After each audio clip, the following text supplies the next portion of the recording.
Science. और आज हम देखते हैं बेटा क्लास 9 का चैप्टर नंबर 1 मैटर इन अवर सराउंडिंग्स। इस क्लास का हमारा टॉपिक जो है टॉपिक का नाम है evaporation and factors affecting the rate of evaporation. तो बात आती है बेटा इवेपोरेशन है क्या। इवेपोरेशन नेम से इंडिकेट हो रहा है वेपर्स फॉर्मेशन।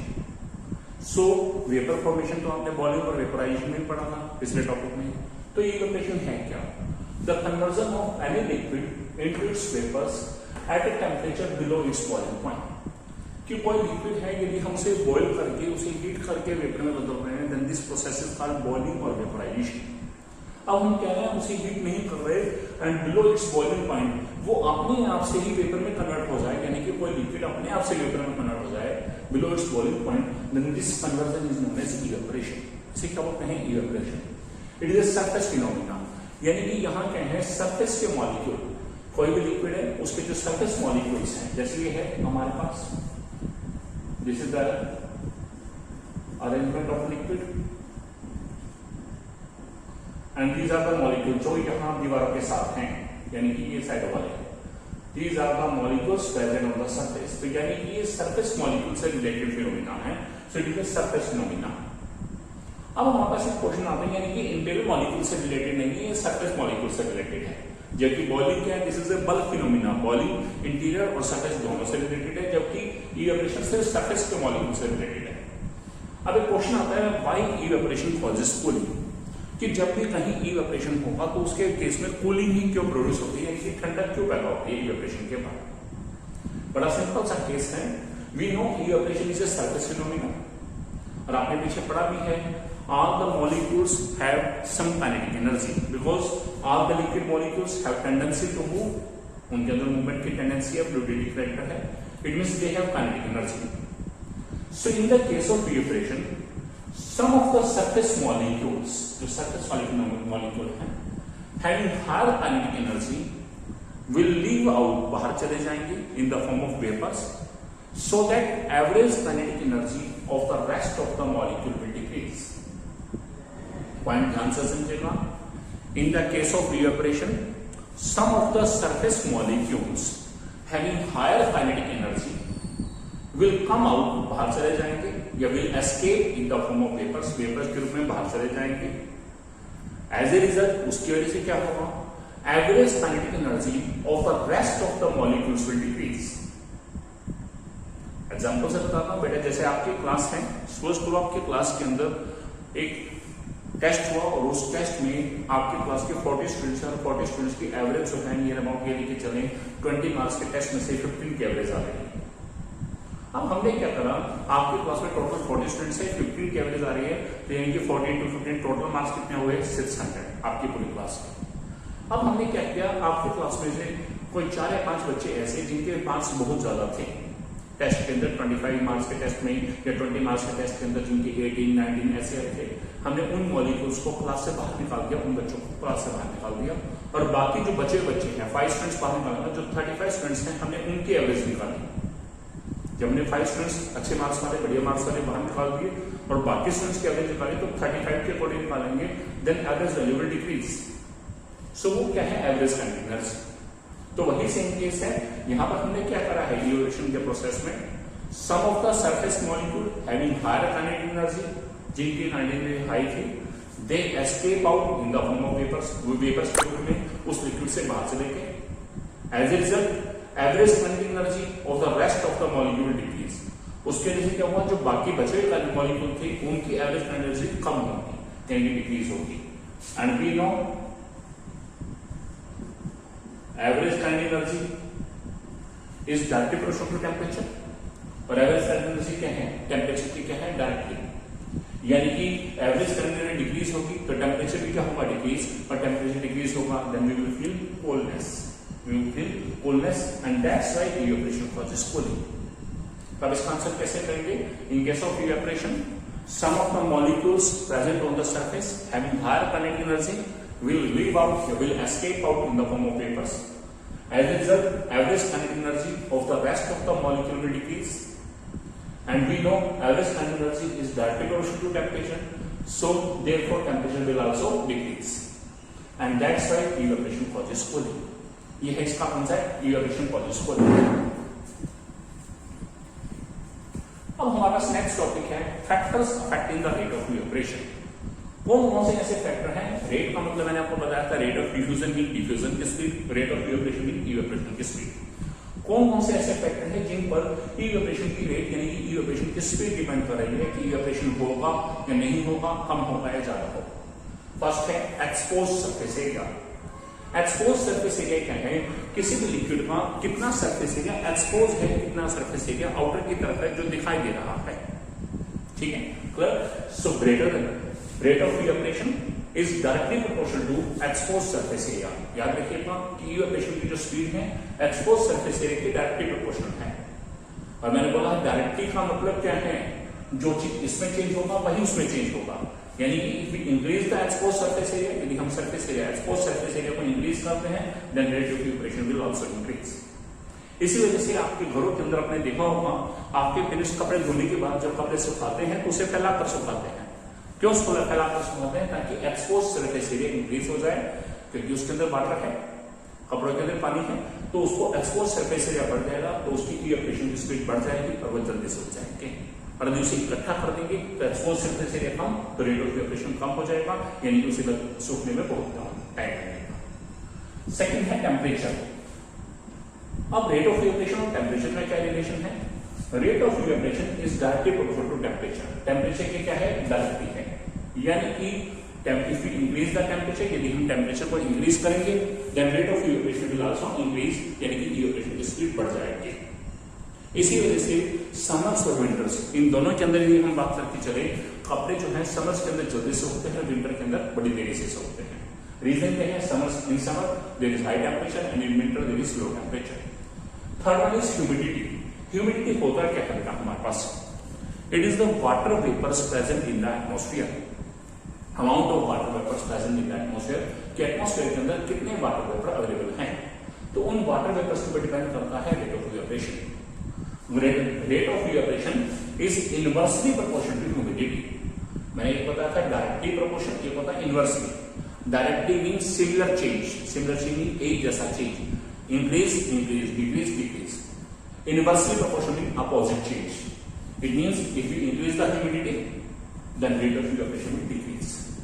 यानी कि एटमॉस्फेयर के अंदर यदि ह्यूमिडिटी ज्यादा है तो रेट ऑफ इवेपोरेशन क्या होगा? कम होगा, और एटमॉस्फेयर के अंदर ह्यूमिडिटी कम है तो रेट ऑफ इवेपोरेशन क्या होगा? फास्ट होगा।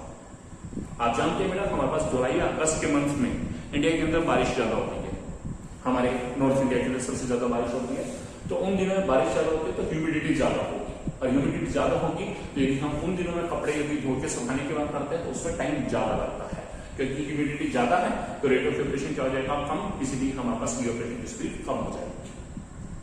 और समर्स में मई या जून की बात करें ह्यूमिडिटी बहुत कम होती है, ह्यूमिडिटी कम है, इसी वजह से इवेपोरेशन क्या है हमारे पास फास्ट होता है। और यहाँ एक और रीजन भी बताता है ह्यूमिडिटी का।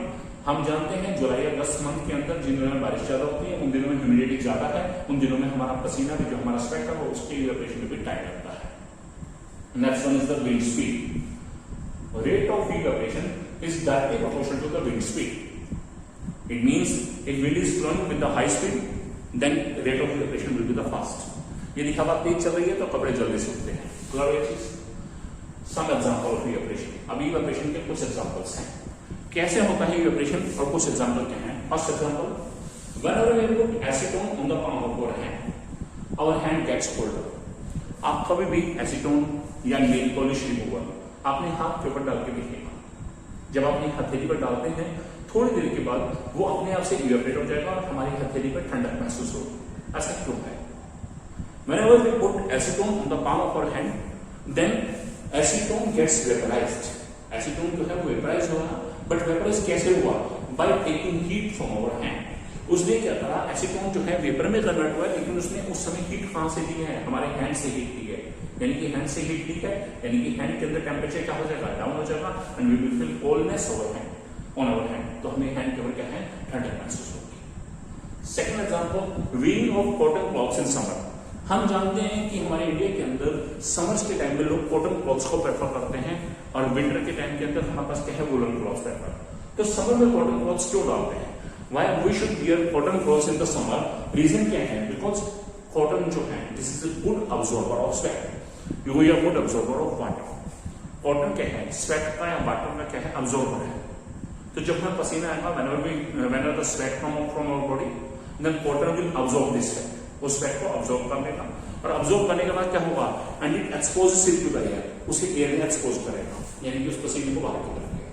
और वही बात है, जब पसीना बाहर क्या है, वाटर के रूप में बाहर क्या है, तो उसके लिए क्या होगा, एटमोस्फेयर से वो एनर्जी गेन होगी, और एटमोस्फेयर से एनर्जी जब उसे हमने क्या बात करा है कि बेटा जो हमारे पास कॉटन है, this is a good absorber of water का गुड ऑब्जॉर्बर है, so it will absorb the sweat from our body, body से हमारा स्वेट को ऑब्जॉर्ब करेगा, एंड स्वेट को ऑब्जॉर्ब करने के बाद क्या है, it exposes it to the air, air में इसे एक्सपोज करेगा फ्रॉम इवेपोरेशन, और एयर के अंदर इवेपोरेट होगा, और जब एयर के अंदर इवेपोरेट होगा then we will feel coldness, तो हमारी बॉडी में क्या है, ठंडक महसूस होगी। क्लियर की चीजें।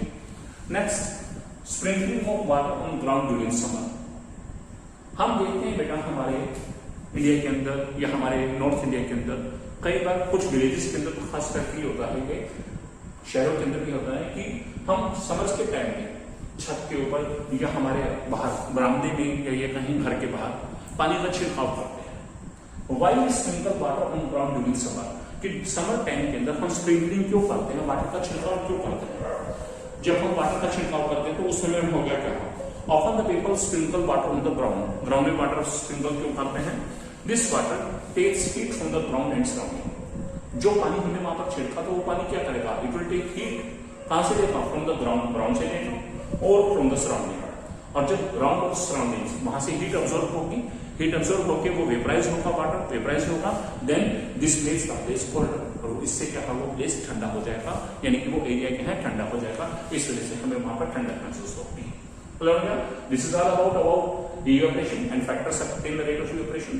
अब हमारे पास कुछ इंपॉर्टेंट टॉपिक हैं, degree Celsius to Kelvin conversion, Kelvin to degree Celsius conversion, and there are two main important states, another important states of matter, one is the BEC and second one is the plasma. अब हम इनके बारे में करेंगे।